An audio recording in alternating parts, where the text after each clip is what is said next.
and straight and ready. I will start you like this.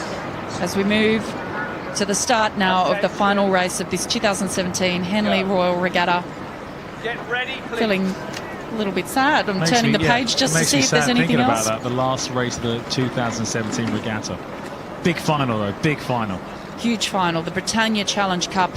On the left-hand side of your screen, it is N.S.R. Oslo, Norway, up against St Andrews Boat Club. Attention. Go. Wow, and those final few seconds of silence before the start. I mean, what a nerve-wracking time. And then this flurry of coxswains calling, splashing the cox for. It's a crazy boat, isn't it? Yeah, it's a heavy boat. That's what it definitely is. But, you know, the benefit they have is they have the cox sitting there. They don't have to worry about steering. You know, they can be, the cox has been relaying all that information to them so they know exactly where they are. But I remember Oslo settled really early yesterday, got into a really strong rhythm and just sat there, and they were down the whole way and then just came through in the last couple of 100 metres against Thames. So it'd be interesting to see how they go about their race plan today. As we see now, St Andrews Boat Club. Wow, what a start from them. They're 3 seats up now on the N.S.R. Oslo Norway crew, who've been rowing really well all week. With St Andrews going out hard and fast, getting themselves into this race. They certainly don't want to die wondering, but I think that Oslo crew, they're looking nice and smooth. They're looking pretty composed. I would expect that will start to suit them well as they progress through this race. And you know, yesterday they had such a strong rhythm in the middle part of the race. They were just in their bubble doing their thing, underrating the crew they were racing. And it's always the case at Henley, you know, as long as you stay in contact, when you start eating back at someone, you just grow in confidence, and then you just kind of cut through. It's like a knife cutting through butter. And the really great story about this Oslo crew from Norway is that the crew were all finalists in the Thames Challenge Cup last year. They lost to Molesey in the final, and they've all competed at Henley before, and this is their only week of vacation from work, and they've said if they win, most of them will retire from rowing, and that'd be a pretty good way to go out winning the Britannia Challenge Cup. But it just shows how much Henley Royal Regatta means to people in the sport. You know, to come here and win, you know, it's like, you know, everybody has their own expectation and what they're working towards, but Henley medal is huge because there is no second place. You go home empty-handed, and that's what's special. Yeah, that's right. And if they do happen to win here, they'll be only the 3rd Norwegian crew in history to win at Henley Royal Regatta. The last win was the double scull in 1991, and previously was in 1921 in the Thames. Wow, that's a long time ago. It is. It is. So certainly they would have had high expectations after their performances this week, but what a row here from St Andrews, BC, who really got themselves into the race from the very, very start of this. It's Gregor Maxwell, Kieran Turney, Graham Ord, Finlay Raleigh, and coxed by Helena Watson.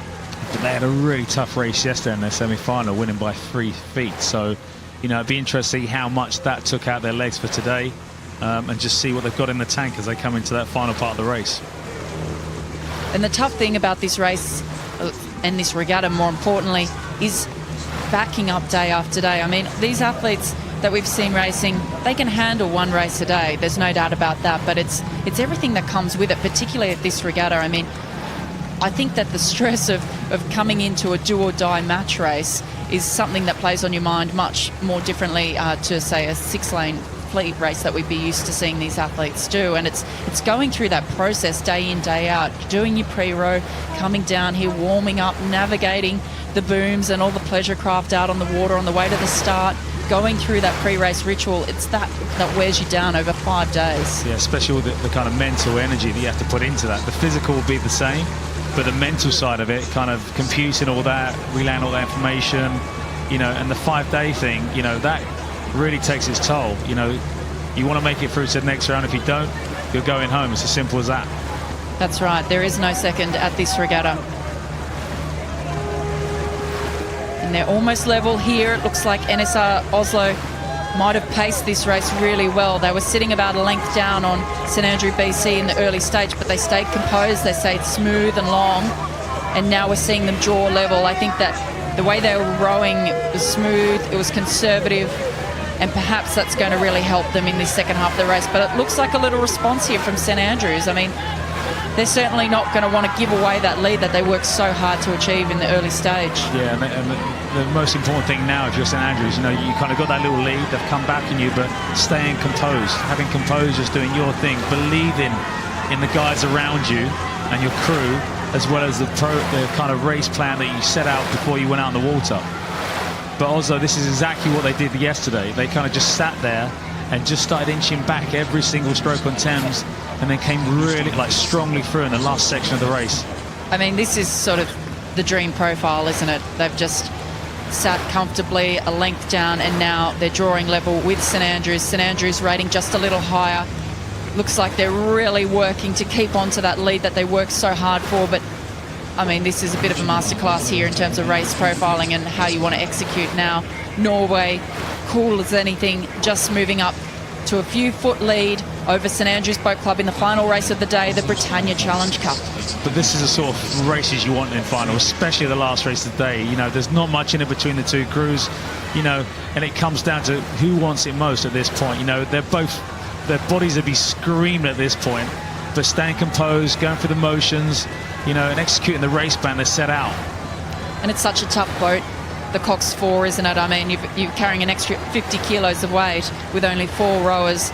We affectionately call it the water taxi back home in Australia, and you have to row it really differently. You don't get that run on that you get in the straight 4. You're picking up a really heavy load every stroke, and I really like how the Norwegian crew from Oslo are rowing. It's just super simple, and that's what I've said about a number of crews this afternoon, is that just keeping it simple, keeping it moving along.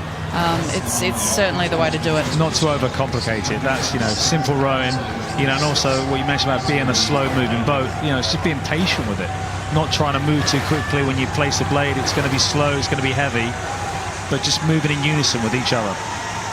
And I love this composure that Norway had all the way down that first half of the race. They knew what they were here to do. They kept their eyes on the prize, and that was to take this race in the second half, and that's what they're doing.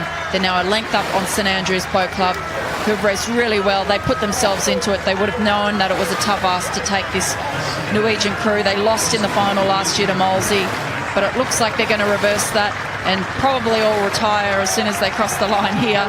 It is N.S.R. Oslo from Norway coming down to the line.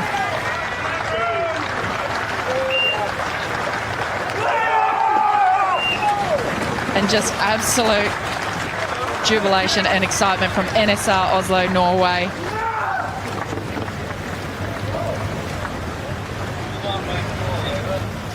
I mean, they made that look so easy. Not a stroke of that, I'm sure, was, but they made it look easy. No, but anything done well and executed well, you know, does look easy, you know. But to go over the track the way they did and the confidence they had to believe in their boat speed and not get flustered by being behind, you know, just shows the class of the crew. And it was a great start here from St Andrews Boat Club. They really got themselves into it. They went out hard and fast early. They put themselves on the line. They put themselves in the race, and they just lost it in the last couple of 100 metres. But there's nothing worse at Henley when a boat comes through you like that, and it just seems to zap all the energy out of you as they kind of inch through like that. What an awesome way to finish this regatta, the Henley Royal Regatta for 2017, with the Britannia Challenge Cup going to the N.S.R. Oslo crew, Norway. Here we see their coxswain, Hayley Doucette, just peeking over the bow, getting her crew across the line first over St Andrews Boat Club.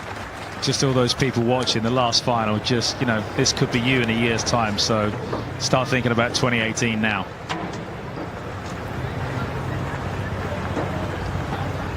Hard to believe it's over for another year, but for a lot of these clubs, the 2018 Henley Regatta starts tomorrow, doesn't it? Yep. Maybe Monday.